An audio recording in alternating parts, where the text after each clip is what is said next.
नमस्कार मंडळी, serial shoot या चॅनल मध्ये आपल्या सर्वांचं स्वागत आहे।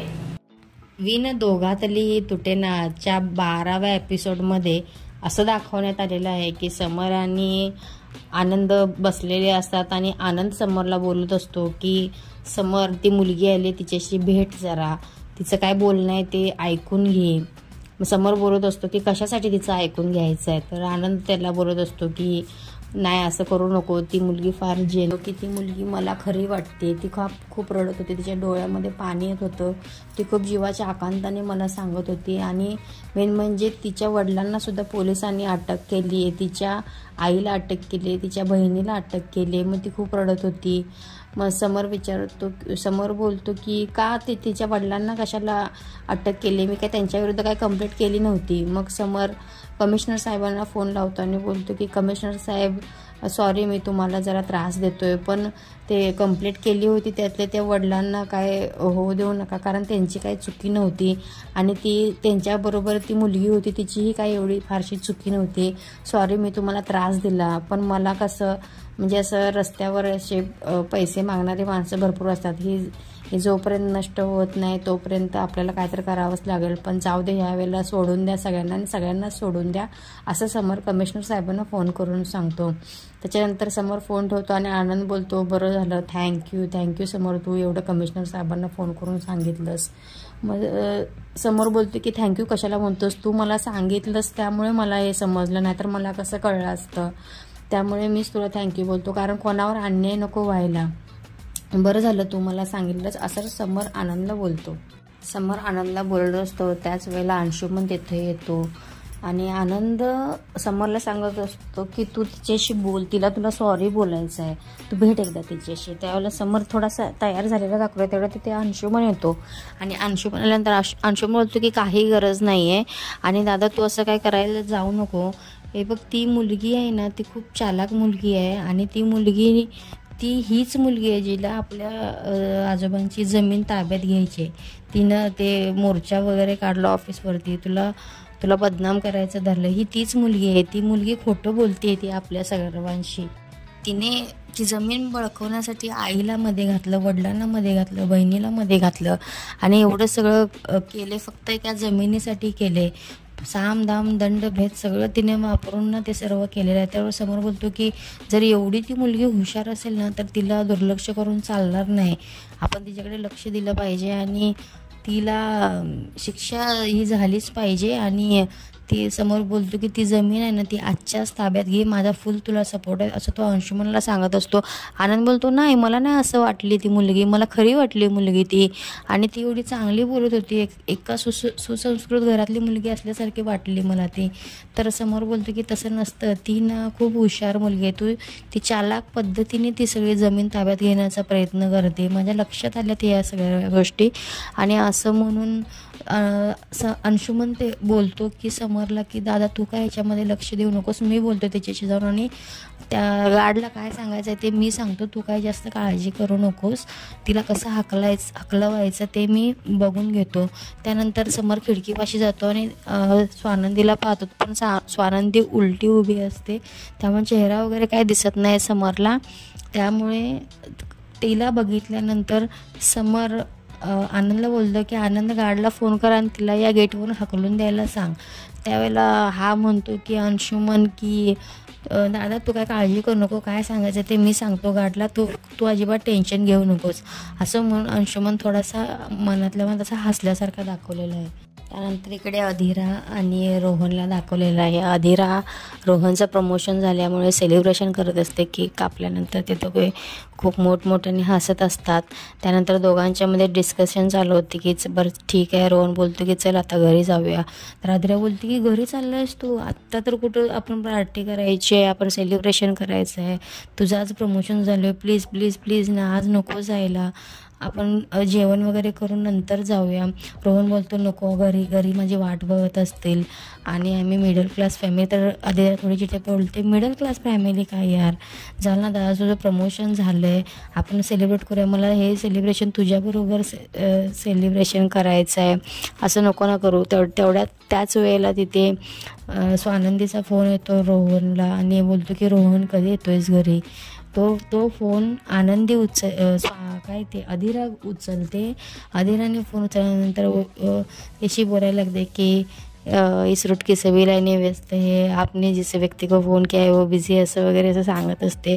त्याच वेळेला नंदुताई बोलते की अगं मी ताई बोलते. आणि ती बोलते की सॉरी ताई, मी रोहनला देते. तर बोलते नको बोल ना.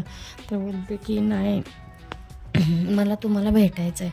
त्यानंतर नंदुताई बोलते की ठीक आहे, उद्या ये ना मग रोहन बरोबर घरी ये, आपण भेटू घरी. त्याच्यानंतर रोहनला देते. तर रोहन ती खुश भरपूर होते आणि बोलते मी उद्या तुमच्या घरी येते. तर रोहन बोलते की काय. आणि रोहन मग ताईशी बोलते की हां ताई बोल ना, तुझ्या आवाजाला काय झालं आहे. त्यानंतर स्वानंदी बोलते की नाही, जरा आवाज खूप कंटाळा आला आहे त्यामुळे तसा आवाज येतो आहे. रोहन बोलतो की ठीक आहे, तू काय काम करू नको, मी घरी येतो, मी आल्यानंतर बघूया आपण काय करायचं ते. मग नंतर बोलते की म्हणजे रोहनला ह्या सगळ्या जेलच्या ज्या गोष्टी असतात, आई वडिलांना त्यांनी जेलमध्ये टाकले त्यातलं एकही त्याला काय माहीत नसतं. त्यामुळे तो नंदुताईला विचारत असतो की काय झाले ताई. मग नंदुताई बोलते की नाही अरे असं जरासं हे झालेलं. मग त्यानंतर अधिरा बोलते की ऐका ना, मला ह्याला डिनरला घेऊन जायचं आहे, तो आत्ता जेवायला नाही येणार आहे, डिनर झाल्यानंतर येईल, तो चालेल का तुम्हाला. त्यावेळेला नंदुताई बोलते की बरं ठीक आहे, या तुम्ही, नंतर येऊ दे त्याला. असं बोलून अधिरा फोन ठेवते, थँक्यू बोलते आणि फोन ठेवते. त्यानंतर स्वानंदीला दाखवले. स्वानंदी एकटीच अशी चाललेली असते, एका मंदिरात जाते आणि स्वतःच्या मनाशीच विचार करत बसते की अशी काही माणसं असतात, त्यांना कसं काय कळत नाही कुठल्या गोष्टी. आनंदी समरला नावं ठेवत असते की असं कसं माणसं असतात आणि त्यांना दुसऱ्यांच्या भावनांचा विचार काय येत नाही, एवढी निर्दयी माणसं कशी काय असतात. समर राजवाडे, मी तुम्हाला विसरणार नाही आणि तुमची सगळी कृत्य देव बघतोय वरून आणि त्यामुळे तुम्हाला याची शिक्षा मिळणार, देव बघतोय असं स्वानंदी बोलत असते. असं बोलत स्वानंदी मंदिराच्या एका ठिकाणी जाते आणि तिथे शांत बसून राहते. या सगळ्या पोलीस स्टेशनच्या केसचा स्वानंदीला खूप त्रास झालेला असतो. सगळ्यांच्या मागे असं पळत सुटून सगळं ते आईला वडिलांना बाहेर काढायचं असतं तिला जेलमधून, बहिणीला. ह्या सगळ्या गोष्टींचा खूप त्रास झालेला असतो तिला. त्यामुळे जरा टेन्शनमध्ये झालेली आहे, थकलेली दाखवलेली आहे. त्यानंतर इकडे समरला दाखवलेलं आहे. समर कोणाच्या तरी फोनवरती बाहेर गार्डनमध्ये बोलत असतो आणि त्याच वेळेला अधिराचीही वाट बघत असतो. समर फोनवरती बोलत असतो त्यावेळी तिथे अंशुमन येतो आणि अंशुमनला मग समर विचारतो काय रे कुठे गेलेलास. त्यानंतर समर बोलतो की नाही इथेच होतो. आणि ती मांजर कुठे गेली, मांजर म्हणजे अधिरा. मग अंशुमन बोलतो की मला काय थोडी सांगून जाते ती, तिला फोन केला तर ती उचलत पण नाही, ती माझ्याशी व्यवस्थित बोलत नाही. मग समोर बोलतो की ती तुझी बहीण आहे ना, तू तिला विचारायचंस कुठे आहेस काय आहेस. मग बोलते की अरे मी विचारायला गेलं ना तर ती सांगत नाही काय नाही, चिडलेली असते आणि ती सरळ व्यवस्थित बोलत नाही, सारखी त्या फोनला चिकटलेली असते. तू खूप तिचा लाड करतोस ना म्हणून ती तुझ्याशीच फक्त बोलते, आमच्याशी कोणाशी बोलत नाही. त्यामुळे मग माझं पण जरा डोकं सटकतं, मग मी पण तिच्याशी भांडायला लागतो. मग समोर बोलते अरे कसले भांडताय लहान मुलांसारखे, आता मोठे झालाय तुम्ही. मग बरं ठीक आहे तू जा, मी बोलेन तिच्याशी, एवढं काही काळजी करू नको. असं बोलल्यानंतर अंशुमन तिथनं निघून रूममध्ये जातो. स्वानंदी शांत मंदिरामध्ये बसलेली असते. तर स्वानंदीला तिथे फोन असतो, तर तो आईचा फोन असतो. आई बोलत असते की हां स्वानंदी काय गं कुठे आहेस तू गेलेलीस का त्यांच्या घरी, त्यांचं बोलणं झालं का. तर स्वानंदी बोलते कोणाशी. तर बोलते की ते समर राजवाड्याशी तुझं बोलणं झालं का काय. त्यावेळेला स्वानंदी बोलते की नाही झालं. आई बोलत होती असते की बोलला का तो तुझ्याबरोबर माणूस, मी अंजलीला फोन केला, अंजलीला बोलली की तू तिकडे गेली आहेस, सगळं मला कळालं. त्याच्यानंतर आई बोलते की तो माणूस खूप बाद आहे आणि तू बोलला का तुझ्याशी, खूप गर्विष्ठ आहे, काय माहिती बोलला की नाही. तर स्वानंदी बोलते की नाही बोललं आहे गा आई. नाही बोलते स्वानंदी आणि बोलते की माझी भेट नाही झाली, मला ते भेटले नाही. त्याला आई बोलते की तू एवढा वेळ तिथं काय करत होती, जायचं होतं आतमध्ये, त्याचा गळा धरायचा होतास ना, कसली तू स्वानंदी. आई चिडून स्वानंदीला बोलत असते ते काय तिथं जाऊन केलंस तू त्याला ना झटपट असं विचारायला पाहिजे होतंस, तू एवढी हळवी कशी काय, तुला कळत कसं नाही. असं म्हणून आई ना तिची खूप ओरडत असते स्वानंदीवर. स्वानंदीची आई भरपूर चिडलेली असते आणि स्वानंदीला वाटेल तशी बोलत असते की तुझ्या डोक्यात डिगऱ्याच भरले, तुला कळत नाही काय, तुझे बाबा मी ठीक आहे पण तुझी लहान बहीणसुद्धा जेलमध्ये होती, ती उद्या मॉडेल झाली तर तू काय करणार आहेस, ते कसं दिसतं ते मॉडेल होते आणि ती जेलमध्ये होती, जाऊन विचारायचंच ना, भेटायचंच त्यांना, प्रश्नांची उत्तरं विचारायची होतीस, अशी कशी तू एवढी शांत बसलेलीस. हे सर्व तुझ्या त्या वृद्धाश्रमामुळे झालेलं आहे, या लष्कराच्या भाकऱ्या जे भाजायला जाते ना त्यामुळे हे सर्व घडलेलं आहे असं वगैरे स्वानंदीची आई आहे ना तिला बोलत असते, खूप रागात बोलत असते तिला आणि रडत बोलत असते. आईचं बोलणं बडबडत असते. आई त्यावेळेला तो फोन नंदूचे बाबा घेतात आणि बोलतात की काय हे तू काय बोलायला लागलीस, का अशी बोलतेस, तिला तिची काय चूक आहे यामध्ये. तिकडून स्वानंदी सगळं ऐकत असते. ते बोलल्यानंतर बाबा आई तिथून निघून जाते. मग बाबा स्वानंदीशी बोलतात, नंदू तू कुठे आहेस, बरी आहेस का, अगं आम्हाला सोडलं त्यांनी. तर स्वानंदी बोलते की हो मला माहिती आहे सोडलं तुम्हाला, आणि स्वानंदी मोठ्याने रडायला लागते बाबांच्या पुढे. मग बाबा बोलतात अगं काय तिचं एवढं मनावर घेतेस, नको घेऊ मनावर एवढं, आणि आम्हाला सोडलं त्यांनी, कुठले वरचे साहेब होते त्यांनी सोडलं आम्हाला. बाबा होते तिथे, वकील पण आलेले होते, त्यांनी पण थोडी मदत केली, वरच्या साहेबांनी पण मदत केली आणि आम्हाला सोडले. मग बोलतात की बाळा तू कुठे आहेस, तर स्वानंदी बोलते की आहे बाबा मी इथेच आहे, येते मी घरी. मग बाबा बोलतात बरं ठीक. बाबा बोलतात आम्ही घराच्या जवळच आहोत, काय काळजी करू नकोस आणि तू लवकर ये घरी, असं बाबा तिला सांगत असतात. स्वानंदी रडतच असते आणि बोलते आलेच बाबा. बाबांना सुद्धा स्वानंदीची खूप काळजी असते. त्यानंतर इकडे दाखवलेलं आहे अधीरा आणि रोहन छानपैकी डोळे बंद करायला सांगितले असतात अधीराने रोहनला, आणि त्याच्यासाठी सरप्राईज प्लॅन केलेला असतो. अधीराने केक मागवलेला असतो आणि केक तिच्या आवडीचा असतो, शुगर फ्री असतो. त्याच्यानंतर ती केक घेऊन तो माणूस घेऊन आल्यानंतर ती केक घेते आणि गाडीवरती ठेवते, आणि केक उकडून झाल्यानंतर रोहनला बोलते आता डोळे उघड. रोहन केकला बोलतो केक हा कधी आणि मागवलास, तर बोलते की सरप्राईज असं म्हणून ओरडते आणि बोलते कट कर केक कट कर. आणि मग दोघेही केक कापतात आणि एकमेकांना भरवतात. बोलतात केक खूप छान आहे हां, माझ्या ते मेन बेकरी आहे ना तिथून मी तो मागवलेला आहे आणि तिथले केक एक नंबर असतात. त्यावेळेला रोहन बोलतो की हां छानच आहे, तू मागवलास म्हणजे छानच असणार. रोहन अधीरा डान्सही करतात, खूप आनंदात असतात. ते केक खाल्ल्यानंतर रोहन असं घड्याळाकडे बघत असतो. त्यावेळेला अधीरा बोलते की नको एवढी काळजी करू, ताईला माहिती आहे तू माझ्यासोबत आहेस, त्यामुळे एवढं टेन्शन नको घेऊ. रोहन अधीराला बोलतो खूप उशीर झाला आहे, जाऊया आपण घरी. तर अधीरा बोलत असते अरे आपण काय लहान आहोत का, आता उशीर झाला आहे आणि घरी जायला, अरे आपण सेलिब्रेशन करूया.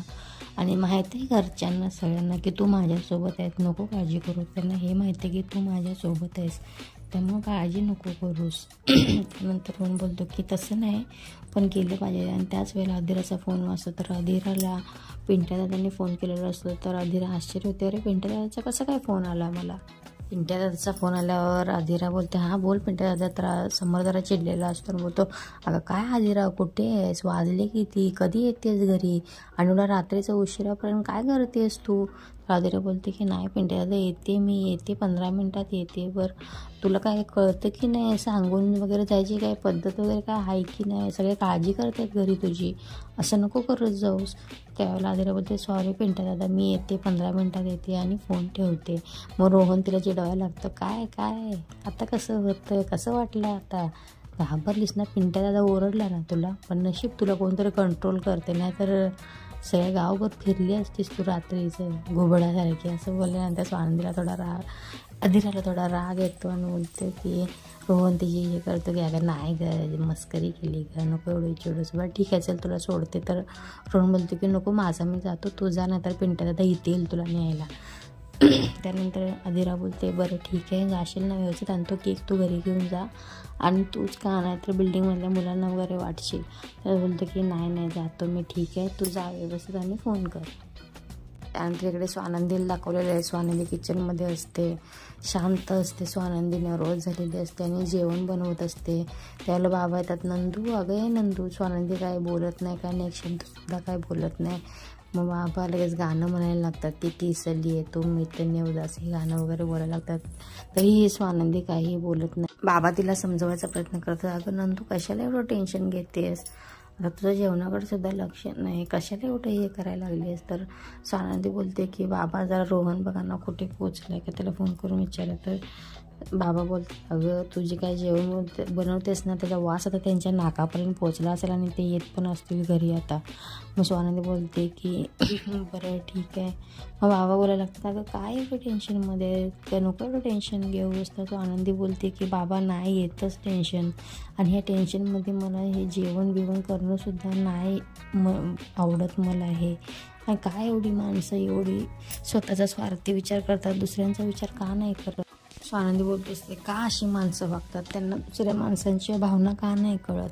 मग बाबा बोलतात अगं असू दे, कशाला एवढा विचार करतेस, मी एवढं 30 वर्ष झालं मी स्वतःला प्रश्न विचारून मी थकलो, आता मी तो विचारच करणं सोडून दिले, त्यामुळे तू सुद्धा विचार करू नकोस, सगळं व्यवस्थितच होतं, वरच्याने जे ठरवलेलं असतं ना तेच सर्व होतं आणि चांगलंच होतं, एवढं मनाशी पक्क हे करायचं.